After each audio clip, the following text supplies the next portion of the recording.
Rams and Buccaneers, the NFL divisional round. It's a total different team. It's like a new season. They were going to have to see each other. They were going to determine each other's playoff fate. And somebody's going to make someone go home.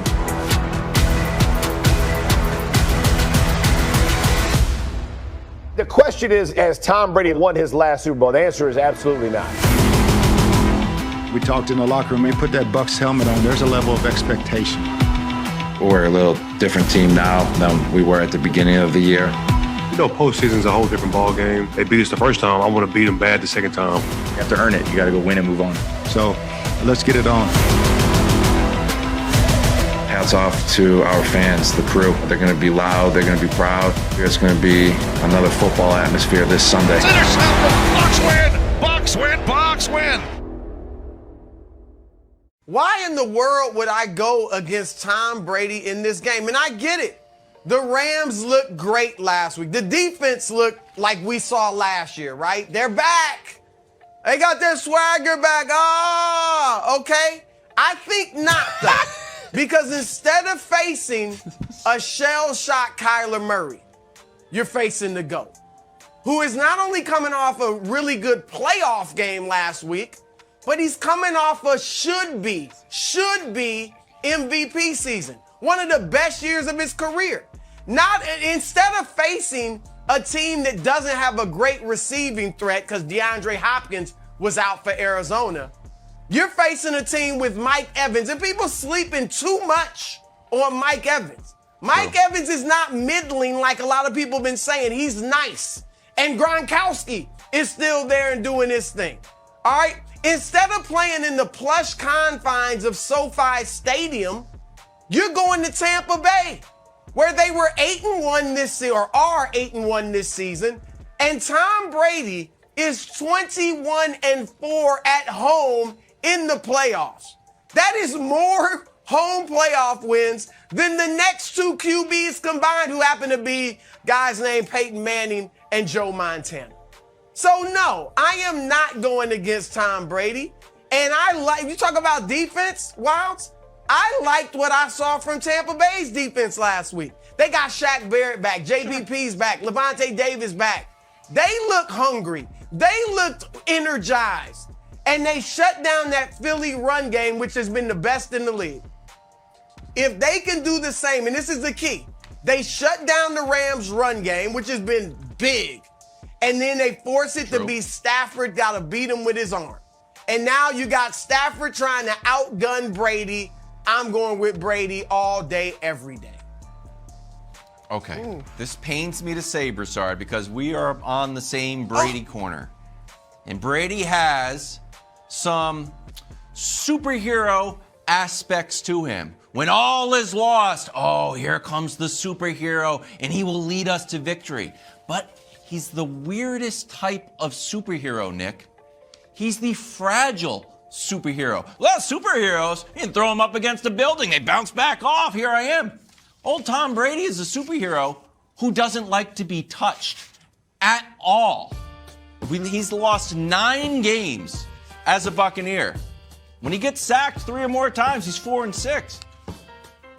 When he gets sacked less than 3 times, 25-3. So, lost to the Rams earlier this year. How many times did he get sacked? 3 times. Last week, won the game. Eagles sacked him 4 times.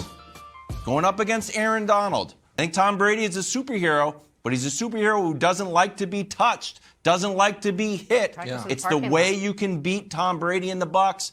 I think the Rams pull this off.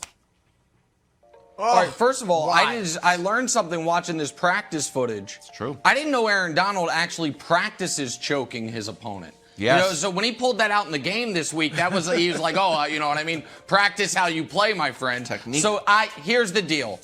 I don't have a devil on my shoulder and an angel on my shoulder. I have devils on both shoulders in this game because I hate the idea of picking a team as banged up as Tampa.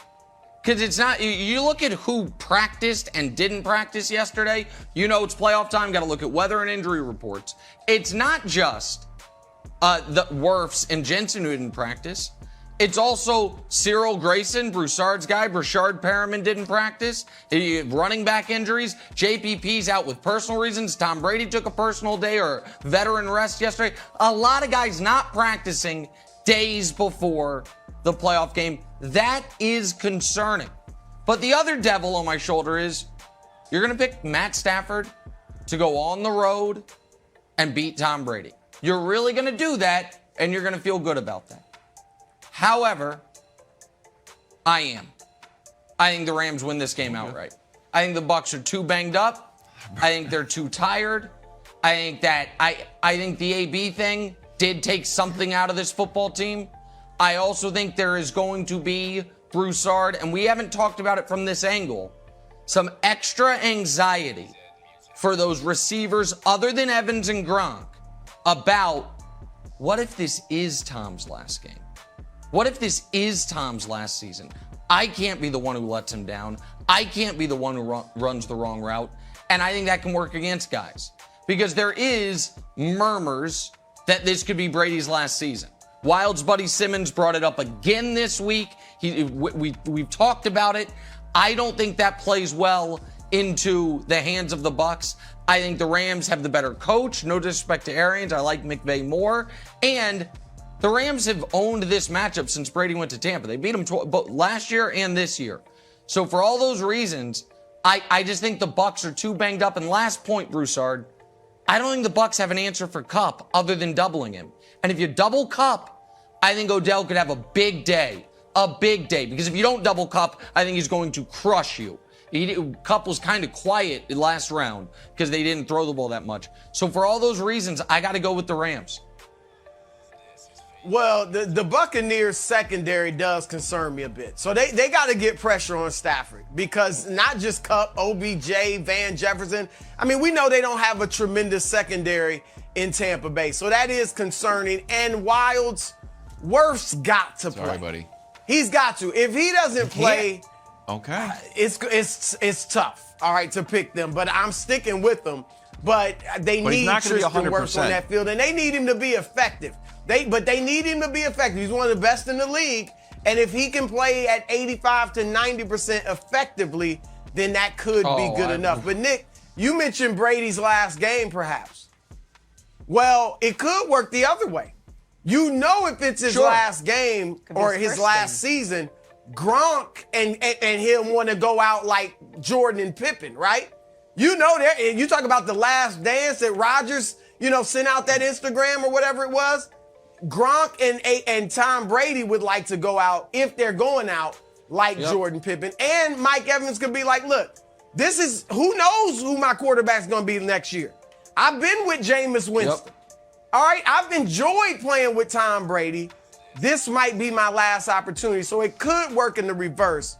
I am sticking with the Buccaneers, and I'm saying it with bass, and I'm saying it with my chest poked out. It might not look like it or sound like it, but it's there. Jenna, Dusty's our superhero expert. Maybe he can tell us for the next segment which member of the Marvel Cinematic Universe was